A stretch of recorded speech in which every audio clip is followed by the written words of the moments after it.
ফুলের মতো পবিত্র, দুর্বার মতো দীর্ঘায়ু, ধান্যের মতো লক্ষ্মী আমার ঘরে নিয়ে যাচ্ছি।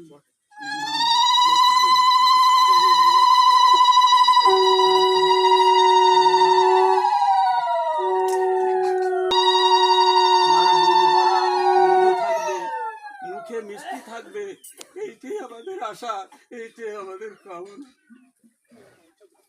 প্রিয় বন্ধুরা, শিবদাসের কথাগুলো আপনারা শুনলেন। মধুর ভাষায়, মিষ্টি ভাষায় যে কথাগুলো তিনি অনেক দুঃখের সঙ্গে বললেন, সেটাই আপনাদের মাঝে তুলে ধরছি আমি কাজী তানভীর, চালনা কালিয়া থেকে। দেখেন, এক অপূর্ব সুন্দরভাবে তিনি আশীর্বাদ করছেন যে বেটার বউ তাদের হবেন, সেই বেটার বউকেই তারা আশীর্বাদ করছেন এবং বেটার বউকে মিষ্টি খাইয়ে দিলেন। তারপরে বেটার বউ তাকে মিষ্টি খাইয়ে দিলেন।